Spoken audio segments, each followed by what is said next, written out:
Hey y'all, so we are looking at this is our DNA semi-log session. This is our part one.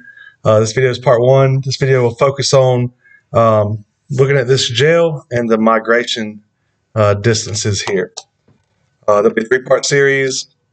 The next part will be setting up the semi-log graph, and the final part would be using the standard curve to find the base pair lengths. So this video here, we're focusing on this gel and the migration. So first thing, let's look at this. This is just like a photocopy diagram of a gel from electrophoresis. So these parts here, this is our wells. So inside of these wells is where we would load our samples in the lab before running the gel. And as we run the gel, the electric current will pull the DNA fragments through the gel, with the large ones getting stuck at the top. So these are going to be bigger, the biggest fragments on this gel, and the smaller ones, the smaller fragments, getting the bottom. So these will be our smallest fragments. These are our biggest. This is lane 1, lane 2, 3, 4, 5, 6. In lane 1, we have our marker. Several people call it different things. I often refer to it as our ladder. And what this is, we loaded this with a sample that was designed in a lab where they use restriction enzymes that cut up DNA, and we know exactly how large each one of these are.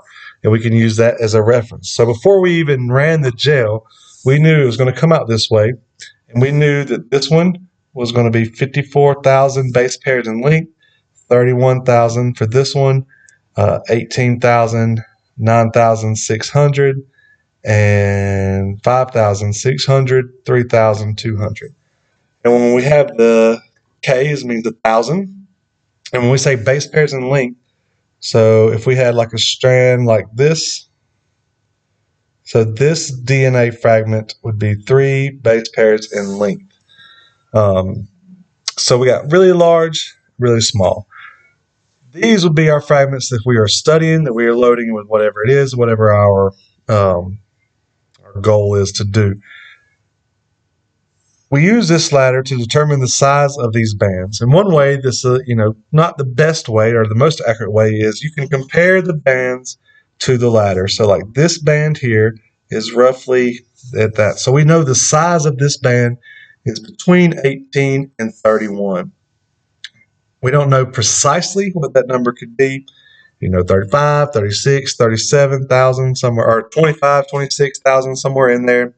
Same thing with this one, it's roughly in here, so maybe 7,000. This one is significantly larger than 54. Maybe we say it's 65,000. So we can kind of guesstimate how large these fragments are, but we want to be more accurate than that. And that is kind of the purpose of this. So to do that, we need to find what is the migration distance. The migration distance is the distance the bands travel from the wells to their location in the gel. To do this, we're going to measure this in centimeters. So we're going to start. There's different ways to do it. There's no correct way, but the most important thing is you're being consistent.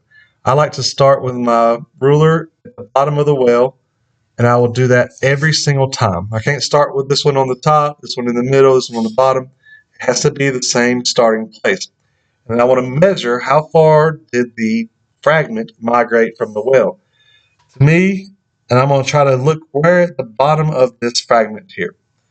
I like to do the fragment because some fragments might be thicker, but they're still the same size. It's just a higher quantity of what is there. So I'm going to measure to the bottom of this fragment at 1.1 centimeters, right? And remember, 1.1 centimeters is equal to 11 millimeters. You can use a conversion factor to figure this out. Our conversion factor would be that every centimeter has 10 millimeters. And if you solve this, centimeters will cancel and work it out. It'll be 11 millimeters. Band 2. So I'm going to kind of do this all at once. So band 2, the bottom of that well is at 2.2. Oops. 3, band 3 is 3.3. Band 4 is at 4.3.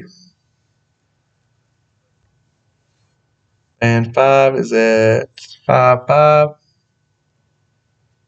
Band 6 is at 6.5. So I measured the migration distance of each fragment. I'll continue to do this for all of these. So I'll look at lane 2 next. This band, to me, it migrated to here, which is 2.6. And this band here went all the way down to there, which is 4.9 centimeters. Excuse me. So we determined our migration distance. This is it for part 1. We analyzed our well. We are ready to kind of go to the next step. So part 2 of the video was going to be how do we graph on a paper? How do we take this graph paper, which is upside down? Sorry, it goes this way. How do we graph this? That's part 2. And then part 3 would be how do we use this graph to finally figure out what we're after, which is the base pair size of these lanes here. We want to figure out how big are these. All right, continue on to part 2.